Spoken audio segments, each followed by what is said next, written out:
आजमगढ़ से फिर से अखिलेश यादव वर्सेस दिनेश लाल यादव उर्फ निरहुआ होने वाला है। क्या 2019 वाली चुनावी फाइट रिपीट होने वाली है? 5 साल पहले अखिलेश यादव ने आजमगढ़ से चुनाव लड़ा तो उन्हें 60.36% वोट मिले थे, जबकि निरहुआ को 35.12%। मगर 2022 में आजमगढ़ में उपचुनाव हुआ तो समाजवादी पार्टी को यहां झटका लगा। बीजेपी के दिनेश लाल यादव 34.39% वोट पाकर जीत गए, जबकि धर्मेंद्र यादव को 33.44% वोट मिले। और फिर इस हार के बाद धर्मेंद्र यादव ने आजमगढ़ का रुख नहीं किया, ये जानते हुए भी कि 2014 में मुलायम और 2019 में अखिलेश की बड़े मार्जिन से जीत हुई थी। सच है, मैं चुनाव हारने के बाद में आजमगढ़ के लोगों बीच नहीं आया, क्योंकि मेरे दिल में एक तमन्ना थी कि आदरणीय राष्ट्रीय अध्यक्ष स्वयं आजमगढ़ लड़े। हम आज भी चाहते वो लड़े। ऐसा नहीं कि मेरी उम्मीदवारी घोषित होने की वजह से कोई चाहत बदल गई।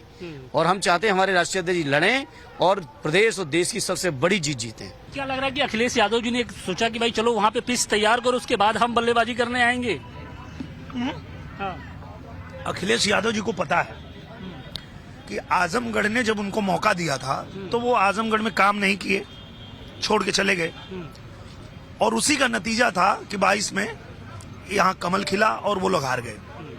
तो उनको पता है कि ये जो 1.5 साल भारतीय जनता पार्टी को मिला, इस 1.5 साल में यहाँ इतना काम हुआ है। आजमगढ़ से समाजवादी पार्टी का कैंडिडेट फिर से बदला जाएगा या नहीं, ये अखिलेश को खुद तय करना है। मगर धर्मेंद्र के बयान के बहुत मायने हैं। दरअसल आजमगढ़ वो इलाका है जो पूर्वांचल की कई सीटों पर असर डालता है, जिसमें जौनपुर आता है, गाजीपुर है, लालगंज है, घोसी, बलिया और मछली शहर के रिजल्ट भी आजमगढ़ से प्रभावित होते हैं। 19 के चुनाव में बीजेपी इनमें से 5 सीटें हार गई थी, जबकि मछली शहर सीट 181 और बलिया 15,000 वोटों से जीत पाई थी।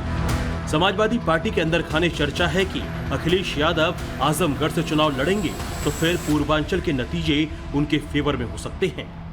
जिसने कभी ना झुकना सीखा उसका नाम मुलायम है, ये जमाने है कुर्बान अखिलेश भैया तेरे नाम। वैसे भी अखिलेश यादव ने उम्मीदवारों के चयन में इस बार काफी सोच विचार किया है। चुनाव के ठीक पहले कई उम्मीदवारों को बदल दिया गया।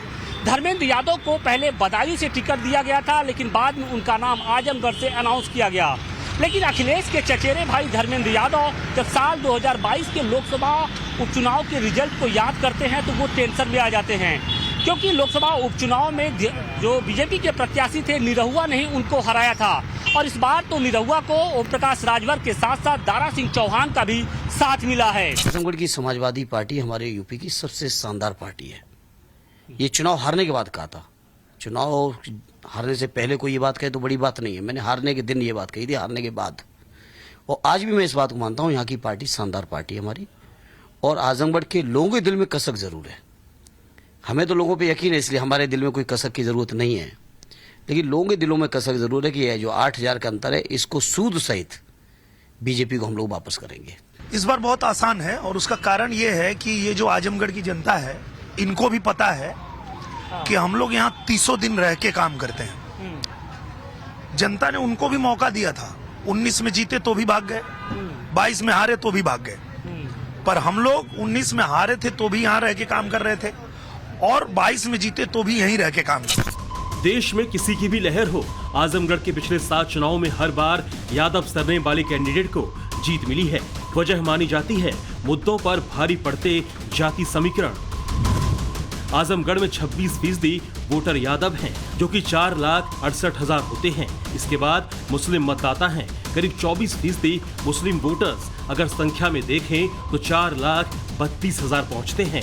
दलित 20% यानी 3,60,000 और सवर्ण 9% हैं, जो कि 1,60,000 होते हैं।